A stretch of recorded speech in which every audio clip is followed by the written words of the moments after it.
Hello दोस्तों, my name है अंकित पांडे। ये आपका 7th लेक्चर है फिजिक्स का, जिसमें हम लोग डिस्कस करेंगे कॉम्बिनेशन ऑफ रेजिस्टेंस के बारे में। ठीक है, रेजिस्टेंस को कैसे जोड़ा जाए, कब रेजिस्टेंस कैसे जोड़ा जाए तो उस समय क्या होगा, पोटेंशियल डिफरेंस कांस्टेंट रहेगा, करंट कांस्टेंट रहेगा, क्या चीज़ें हैं वो देखेंगे हम लोग। ठीक है, तो चलिए देखते हैं कॉम्बिनेशन ऑफ रेजिस्टेंस क्या है, कॉम्बिनेशन ऑफ रेजिस्टेंस क्या है। ठीक है, तो कॉम्बिनेशन ऑफ रेजिस्टेंस, ठीक है, कॉम्बिनेशन ऑफ रेजिस्टेंस को टू टाइप्स में हम लोग डिवाइड कर सकते हैं। कितने टाइप्स में? टू टाइप्स में। फर्स्ट क्या है, सीरीज, इन सीरीज में, और सेकंड क्या है, पैरेलल में। ठीक है, क्या है, पैरेलल। ओके, तो इन सीरीज देखा जाए, सीरीज क्या है, in series in this type of combination there are current in constant. कहने का मतलब क्या है कि इस सीरीज कॉम्बिनेशन में जो करंट होता है आई, इसे आई से डिनोट किया जाता है, वो हम लोग कांस्टेंट रखते हैं। क्यों कांस्टेंट रखते हैं अभी हम बताएंगे क्यों कांस्टेंट रखते हैं। लेकिन जो पोटेंशियल डिफरेंस इसमें होता है ना, अक्रॉस रेजिस्टेंस, मतलब रेजिस्टेंस में 2 या 3 लिया जाएगा तभी कंबाइन होगा ना, बिल्कुल होगा। तो पोटेंशियल डिफरेंस जो होगा क्रॉस रेजिस्टेंस वो अलग अलग होगा। कौन सीरीज याद रखिएगा, सीरीज में करंट कांस्टेंट रहता है बट पोटेंशियल डिफरेंस कांस्टेंट नहीं रहता है। ठीक है, जस्ट उल्टा इसका पैरेलल में होता है। तो क्या हम लोग ले लिए, मान लीजिए कि R1 R2 और R3 हम लोग 3 रेजिस्टेंस ले लिए, उसको कंबाइन करना है। ठीक है, आप दो रेजिस्टेंस भी ले सकते हैं, 4 रेजिस्टेंस भी ले सकते हैं, सब प्रोसेस एक ही तरह है। ठीक है, तो पोटेंशियल डिफरेंस अलग अलग होगा सभी रेजिस्टेंस में। तो मान लिया गया कि V1 across R1, V2 across R2 और V3 अक्रॉस R3। तो फिगर के अकॉर्डिंग हम समझाते हैं आप लोग को। देखिए, सर्किट डायग्राम हम बनाकर दिखा दिए आप लोग को। सर्किट डायग्राम, यहाँ पर बैटरी है, वी वोल्ट यहाँ से जा रहा है। ठीक है, क्योंकि हम लोग जैसा कि जानते हैं कि जो करंट इसमें पास होगा वो क्या होगा, कांस्टेंट होगा, मतलब हर जगह आई होगा, हर जगह R1 में भी आई, R2 में भी आई, R3 में भी आई होगा। ठीक है, लेकिन जो पोटेंशियल डिफरेंस होगा ना वो अलग अलग होगा। क्यों ऐसा होता है? इसलिए होता है क्योंकि सीरीज में क्या होता है कि जो रेजिस्टेंस होता है ना वो इंड टू इंड होता है। ठीक है, इंड टू इंड होता है, तो एक के बाद एक, एक के बाद एक, एक के बाद एक, तो करंट कांस्टेंट रहता है। ठीक है, अलग अलग नहीं रहता है। लेकिन पोटेंशियल डिफरेंस क्या कहलाता है, potential work done upon charge. तो यहाँ वर्क डन लगा होगा कुछ और, यहाँ वर्क डन कुछ और लगा होगा, यहाँ वर्क डन कुछ और लगा होगा, बिल्कुल लगा होगा। तो पोटेंशियल डिफरेंस भी तो अलग होगा, बिल्कुल होगा। तो इसलिए पोटेंशियल डिफरेंस यहाँ पर V1, यहाँ पर V2, यहाँ पर V3, बट करंट जो होगा इसमें क्या होगा, करंट जो होगा ना वो सेम रहेगा। क्या होगा, सेम रहेगा, हर जगह सेम रहेगा करंट। देखिए यहाँ पर देख सकते हैं आप, आई यहाँ से गया, फिर आई यहाँ से। पैरेलल में वैसा होता है, बट पैरेलल में जो रेजिस्टेंस के क्रॉस होता है ना वो करंट जो होता है ना वो अलग अलग होता है। लेकिन इन सीरीज में जो रेजिस्टेंस के क्रॉस होता है ना, बस पोटेंशियल डिफरेंस अलग अलग होता है, ना कि करंट अलग अलग होता है। ठीक है, तो मान लिया गया कि यहाँ से वी नेट अगर निकाला जाए, वी नेट निकाला जाए तो कितना होगा, V1 plus V2 plus V3, यही होगा ना, बिल्कुल होगा यही। तो V1 plus V2 plus V3 first equation मान लिए। अब हम लोग जानते क्या है कि इसके पहले लेक्चर में हम बताए थे आप लोगों को कि ओम्स लॉ को। ठीक है, ओम्स लॉ से क्या जानेंगे कि V equal to I R, यही रिलेशन देता है ना, बिल्कुल यही रिलेशन देता है। तो V equal to I R अगर है तो V1 इक्वल टू क्या हो जाएगा, आई तो हर जगह कॉन्स्टेंट है, लेकिन R की जगह पे R1 हो जाएगा, क्योंकि V1 की जगह पे क्या है, R1 रेजिस्टेंस है तो R1 लेंगे। ऐसे V2 पे R2 आई R2, V3 पे आई R3, ये तीनों को जोड़ दिया जाए तो V1 plus V2 plus V3 क्या हो जाएगा, आई R1 प्लस आई R2 प्लस आई R3 हो जाएगा कि नहीं हो जाएगा, बिल्कुल हो जाएगा। अब V1 plus V2 plus V3 क्या जान रहे हैं, यहाँ से देख लीजिए, यहाँ से हम फर्स्ट इक्वेशन से ला सकते हैं, V रख सकते हैं, बिल्कुल रख सकते हैं। और आई कॉमन कर लें क्योंकि सब में कॉमन है। ठीक है, यहाँ पर भी, यहाँ पर भी, यहाँ पर भी, तो आई कॉमन अगर हम लोग कर लिए तो अंदर क्या बचेगा, R1 plus R2 plus R3। ठीक है, बचेगा। बट भी, ये वाला भी क्या जानते हैं हम लोग, भी ये जानते हैं कि V equal to I R, ये जानते हैं कि नहीं जानते, बिल्कुल जानते हैं। तो V equal to I R, I into R रख दिए भी की जगह पे, यहाँ पर आई इंटू आर, आई से आई कैंसिल हो जाएगा, आर बचेगा, तो मतलब R equal to R1 plus R2 plus R3। ठीक है, ये हम लोग का BPI पे मतलब वेरी वेरी इंपॉर्टेंट पॉइंट है, इसका जरूरत न्यूमेरिकल में पड़ता है कभी बोर्ड में। ठीक है, आज तक कभी भी इसका प्रूफ नहीं आया, प्रूफ, ठीक है, प्रूफ नहीं आया, 5 सालों के बीच में ही इसका प्रूफ नहीं आया।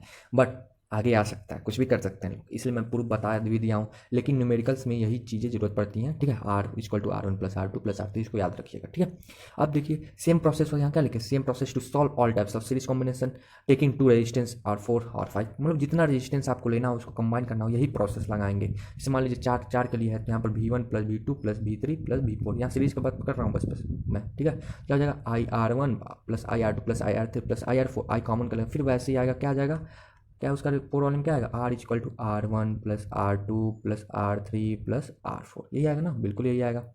अब चलिए देखते हैं दूसरा टाइप क्या है, पैरेलल है।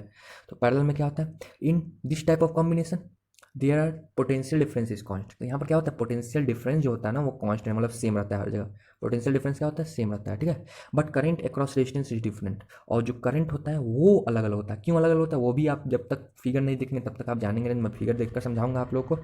तो मान लिया अगर 3 रेजिस्टेंस ले लिया गया, आप 2 या 1 कुछ भी, एक तो लेंगे नहीं, 2 या तीन चार कुछ भी ले सकते हैं। मैंने बस एक एग्जांपल के साथ समझाया कि हम मैं 3 ले रहा हूँ, तो 3 सीरीज में मिल गया, तो इसमें भी हमको लेना पड़ेगा। तो यहाँ पर 3 ले लिए, R1 + R2 + R3, ये 3 रेजिस्टेंस हो गया, R1 R2 R3। तो करंट क्या होगा, करंट पैरेलल कॉम्बिनेशन में करंट जो होता है वो कांस्टेंट रहता नहीं है, नहीं रहता है, डिफरेंट रहता है, डिफर करता है, वेरी करता है। तो R1 के क्रॉस क्या हो जाएगा, I1 हो जाएगा, R2 के क्रॉस क्या हो जाएगा, I2 हो जाएगा, और R3 के क्रॉस क्या हो जाएगा, I3 हो जाएगा। ठीक है, तो आई नेट अगर निकालते हैं, फिगर के साथ समझाते हैं आपको, फिगर में दिखाते हैं अभी है। देखिए यहाँ पर सर्किट डायग्राम मैं बनाया हूँ इसका पैरेलल कॉम्बिनेशन का। देखिए यहाँ पर R1, यहाँ पर R2, यहाँ पर R3, यहाँ पर दोनों देखिए यहाँ पैरेलल है कि नहीं, 180 डिग्री है, बिल्कुल है, आप मैथ में पढ़े भी होंगे। ठीक है, दो पैरेलल लाइन के बीच में क्या होता है, 180 डिग्री का डिफरेंस होता है कि नहीं होता है, बिल्कुल होता है। तो और कभी ये मीट नहीं करते हैं, ठीक है, इंटरसेक्ट नहीं करते पैरेलल लाइन, ये सब सारी चीज़ें हैं। यहाँ तो इंटरसेक्ट वो दूसरी बात है, बट ये जो R1 है, R2 है और R3 है, वो क्या होगा, पैरेलल में है कि नहीं है, बिल्कुल है, पैरेलल में है, एकदम है। R1 R2 और R3, आई यहाँ से आई करंट जा रहा है, तो I1 R1 के, I2 R2 के और I3 R3 के थ्रू जाएगा, क्योंकि यहाँ पर जो होगा ना, यहाँ पर आई का बंटवारा हो जाएगा, मतलब डिवाइडेशन हो जाएगा, उसका क्या हो जाएगा, डिवाइडेशन हो जाएगा आई का। ठीक है, आई किस में टूट जाएगा, I1 + I2 + I3 में टूट जाएगा। I1 कहाँ जाएगा, R1 पे, I2 कहाँ जाएगा, R2 पे, I3 कहाँ जाएगा, R3 पे। ठीक है, फिर क्या होगा, यही करंट जब यहाँ पर चला जाएगा I1 या I2 या I3, तो फिर यहाँ पर जाकर मिलकर I बना लेगा, क्योंकि I = I1 + I2 + I3 है। तो यही हम कहें कि आई नेट अगर निकालना हो, आई नेट क्या हो जाएगा, I1 + I2 + I3। ठीक है, ये होगा ना, चलिए दिखाते हैं हम आपको। I1 + I2 + I3 होगा। और ओम्स लॉ से क्या जानते हो, ओम्स लॉ क्या कहता है, V = IR। तो I हमको निकालना हो तो क्या हो जाएगा, V/R हो जाएगा, बिल्कुल हो जाएगा, नहीं हो जाएगा, बिल्कुल हो जाएगा। तो I1 क्या हो जाएगा तब, अगर I = V/R है, तो I1 = VR1। V1 क्यों नहीं लिया, क्योंकि V जो है पोटेंशियल डिफरेंस, और पोटेंशियल डिफरेंस पैरेलल में क्या होता है, वो कांस्टेंट रहता है, तो हर जगह V ही रहेगा, I1 के केस में, I2 के केस में और I3 के केस में भी। ठीक है, तो क्या हो गया यहाँ पर, I1 = V/R1, I2 = V/R2, I3 = V/R3। तो तीनों को ऐड कर दिया हम लोग, तो क्या आ गया, I1 + I2 + I3 = V/R1, V/R2 + V/R3। V को कॉमन कर लिए तो 1/R1, 1/R2, 1/R3 हो जाएगा।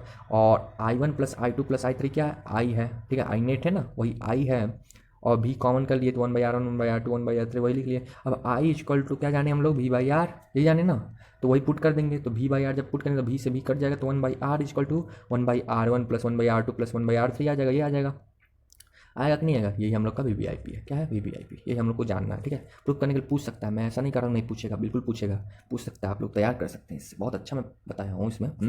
और अब 2 या 3 या 4 जो भी रेजिस्टेंस लेता हूँ, इस प्रोसेस सेम है। सीरीज में ले रहे हैं तो मैंने जैसे बताया, पैरेलल में ले रहे हैं जैसे मैंने बताया वैसे करिए, आएगा, जरूर आएगा। जितना रेजिस्टेंस आपको लेना हो वो क्वेश्चन में हम लोग देख लेंगे, क्वेश्चन जब हम लोग करेंगे। ठीक है, इस पर मैं टाइम दूंगा, क्वेश्चन भी मैं करवाऊंगा। चलिए कुछ नोट है इस पर, ठीक है, नोट है, कुछ देख लिया जाए कि सीरीज और पैरेलल में अगर करंट देखा जाए कि किस में ज़्यादा फ्लो करता है, तो हम माना जाता है कि पैरेलल में करता है।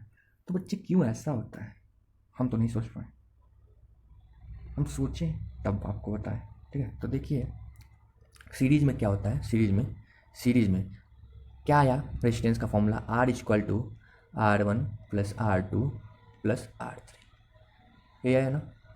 अब देख रहे हैं कि इसमें रेजिस्टेंस का जो रेजिस्टेंस सम है, ठीक है, रेजिस्टेंस सम है, ठीक है, इक्विवेलेंट रेजिस्टेंस जो है, जिसे कहा जा सकता है इक्विवेलेंट रेजिस्टेंस इस पाथ का, ठीक है, सीरीज के पाथ का, वो 3 रेजिस्टेंस का सम, मतलब ज़्यादा होगा कि नहीं होगा, उसका अमाउंट ज़्यादा होगा, बिल्कुल होगा।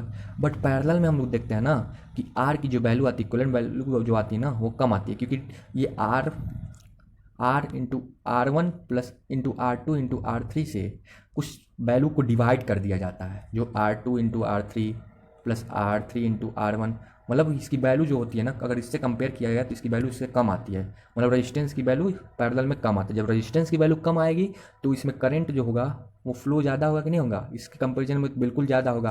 तो किसी भी ऐसा अगर कोई भी चीज़ हम लोग को घर में, एक बार मैं फिर से बता दूं, आप लोग नोट करके लिख लीजिएगा कि घर में कोई भी चीज़ अगर हम लोग को यूज करना हो ना, ठीक है, करंट पास करवाना, ज़्यादा करंट है, तो हम लोग उसको पैरेलल कॉम्बिनेशन में करते हैं। ठीक है, पैरेलल कंबाइन करते हैं। ठीक है, वही लिखा गया है यहाँ पर, if we compare series to parallel, अगर पैरेलल और सीरीज को कंपेयर किया गया, देन वी कंक्लूड दैट, तो क्या कंक्लूजन मिला कि in parallel resistance is less then in series resistance. मतलब कहने मतलब क्या है, जो इक्विवेलेंट रेजिस्टेंस मिला है पैरेलल कॉम्बिनेशन में और सीरीज कॉम्बिनेशन में, तो पैरेलल रेजिस्टेंस जो होगा, मतलब पैरेलल कॉम्बिनेशन का रेजिस्टेंस जो होगा ना, वो कम होगा। ठीक है, सीरीज सीरीज वाले से। तो जब कम होगा तो इसमें करंट ज़्यादा फ्लो करेगा कि नहीं, क्योंकि आई जानते हैं हम लोग, I is inversely proportional to R. ये जानते हैं कि नहीं, बिल्कुल जानते हैं। किस रिलेशन से जानते हैं, I equal to V by R से जानते हैं ना। आर जितना बढ़ा आई उतना घटा, आर जितना घटा उतना आई बढ़ा। तो ये सब सारी चीज़ें हैं। अब कुछ क्वेश्चन देखिए जाए।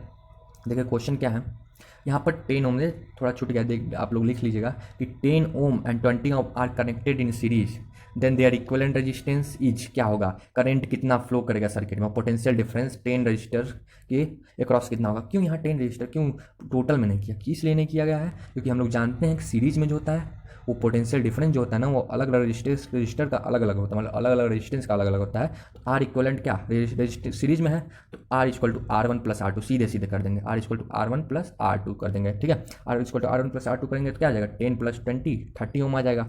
अब करंट फ्लो कराना है, ठीक है। आर सम आ गया, मतलब इक्वलेंट आ गया। वी की वैल्यू क्या रखेंगे हम लोग, यहाँ पर 3 दिया है, ठीक है, आप लिख लीजिएगा, यहाँ पर छूट गया है, बहुत गलती हुई मुझसे। 3 वोल्ट दिया था, ठीक है, मैं क्वेश्चन को लिखना भूल गया पूरा, ठीक है। तो 3 वोल्ट दिया है और मतलब अक्रॉस पूरा कंडक्टर, मतलब जो ये पूरा बना होगा फिगर, ठीक है, उसमें 3 वोल्ट पोटेंशियल डिफरेंस है। तो आई निकालना होगा तो उसका पूरा इक्विवेलेंट रेजिस्टेंस पहले निकाल ले, तो निकल गया 30 ओम, ठीक है। और 3 दिया है, 3 वोल्ट दिया है, तो 3/30 करेंगे कितना जाएगा, 3 1 जा 3, 3 10 जा 30, 1/10 मतलब 0.1 एम्पियर आ जाएगा। एम्पियर क्यों है, क्योंकि करंट का वही ऐसा यूनिट है, ठीक है, फिजिक्स को ऐसा यूनिट पसंद होता है। Potential difference across 10 ohm resistor, कहने मतलब क्या है कि 10 ओम रजिस्टर के क्रॉस भी की वैल्यू क्या होगी, तो भी की वैल्यू क्या होगी, रेजिस्टेंस दिया है 10 ओम, क्या दिया है 10 ओम। करेंट जितना फ्लो कर रहा है क्योंकि कांस्टेंट रहेगा हर जगह, ठीक है, 0.1 ही रहेगा, तो 0.1 इंटू 10 कर देंगे, मतलब आई इंटू आर यही होता है ना, भी की वैल्यू ऐसे निकालेंगे। तो 0.1 इंटू 10 करेंगे तो क्या आ जाएगा, इक्वल टू 10, और पोटेंशियल डिफरेंस है, सॉरी 0.1 इंटू 10 करेंगे तो 1, और पोटेंशियल डिफरेंस तो 1 वोल्ट आ गया। तो ये आपका आंसर हो जाएगा। अब अगले क्वेश्चन पे चलते हैं। तो यहाँ पर कहा है कि what is the minimum resistance which can be made using 5 register each of 1/5 ओम। तो कभी भी अगर ऐसा क्वेश्चन है मिनिमम रेजिस्टेंस का, ठीक है, और उसमें ईच रजिस्टर्स की वैल्यू दी हुई हो ना, तो हम लोग हमेशा उसको किस में कंबाइन करेंगे, हमेशा पैरेलल में कंबाइन, क्योंकि हम लोग जानते हैं कि पैरेलल में हम लोग को क्या मिलता है, कम रेजिस्टेंस मिलता है, इसलिए करंट ज़्यादा फ्लो होता है ना, बिल्कुल। तो 1/5 प्लस 1/5 प्लस 1/5 प्लस 1/5 प्लस 1/5 अगर करते हैं, ठीक है, अगर करेंगे तो क्या आ जाएगा, 5 एलसीएम हो जाएगा, और 5 बार 1 है तो 5 हो जाएगा, 5 बार 1, ठीक है। तो नंबर ऑफ रजिस्टर कितना हो जाएगा, 5 हो जाएगा। तो वो तो वैल्यू है, आर की वैल्यू वो आ जाएगी, ठीक है। तो what is the minimum resistance, तो मिनिमम रेजिस्टेंस बिल्कुल ना 1 रजिस्टर 1 आया ना, आर की वैल्यू कितना आई, 1 आई, ठीक है। सबसे कम वैल्यू आई कि नहीं है, क्यों आई कि नहीं है, बिल्कुल आई। तो नंबर ऑफ रजिस्टर कितना हो जाएगा, 5 हो जाएगा। और ये पैरेलल में कंबाइन है, ठीक है, ये पैरेलल में कंबाइन है। हम लोग को जो भी इक्विवेलेंट रेजिस्टेंस अगर मिनिमम चाहिए तो हम लोग हमेशा पैरेलल में उसको कंबाइन करते हैं। किस में करते हैं, पैरेलल में कंबाइन करते हैं, याद रखिएगा आप लोग, ठीक है। आई होप आप लोग को क्लियर हो गया होगा। जो भी डाउट है कमेंट सेक्शन में आप आकर